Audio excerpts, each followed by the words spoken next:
Баршаңызға сәлем. Бүгін сіздермен дәмі өте ерекше салаттың рецептісімен бөлісетін боламын. Видеоның соңына дейін бірге болыңыздар және каналыма жазылуды ұмытпаңыздар. Салатқа қажетті заттардың барлығын видеоның астындағы описаниеға жазып қоятын боламын.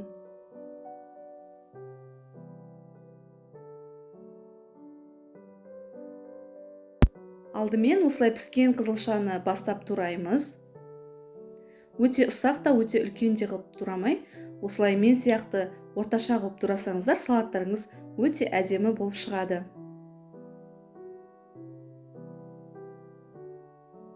Мен қызылшамды суға пісіріп алдым. Суға пісірмей, пеште де фольгамен орап пісіріп алсаңыздар болады. Енді ыдысымызға орналастырамыз.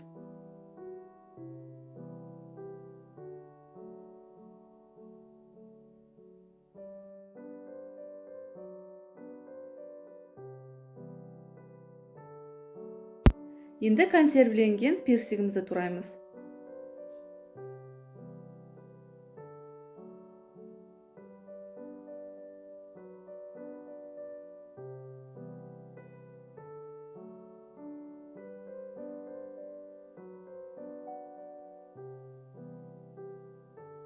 Жақсылап әдемілеп қызылшамыздың үстіне осы персиктерді орналастырып аламыз.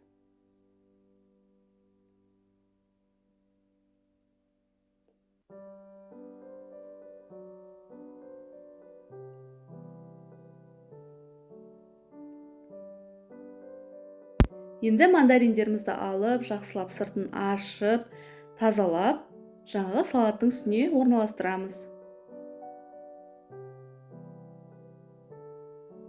Міне осылай әр жерден салып орналастырыңыздар.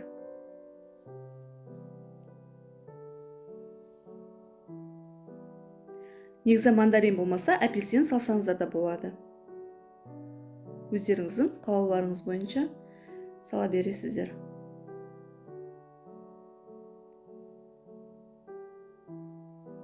Енді бананымызды алып, кішкене сопақша қылып тураймыз.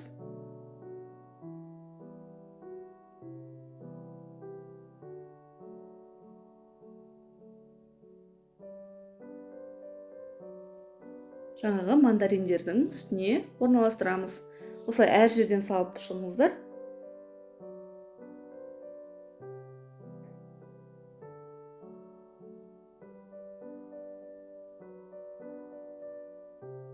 Енді салатымыздың үстіне құятын соусымызды жасауға кірісеміз.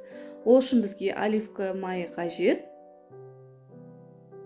Содан соң үстіне 1 шай қасық мед саламыз.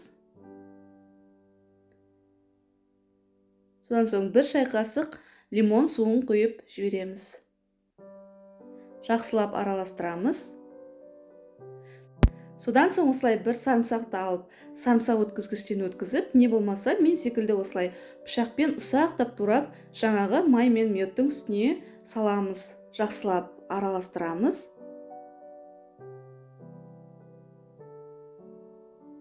Содан соң жаңағы салатымыздың үстіне әр жерден осылай құйып шығамыз.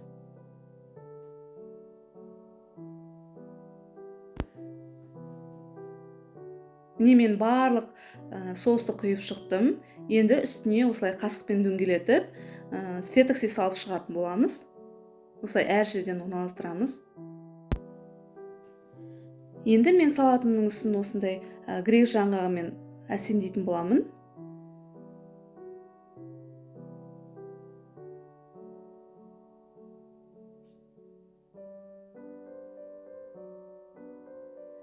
Міне біздің салатымыз дайын. Дәмі өте ерекше болып шығар, шынымен де жасап көріңіздер. Егер де видео ұнаған болса, лайк басып, пікір қалдырып, және тіркелуді ұмытпаңыздар.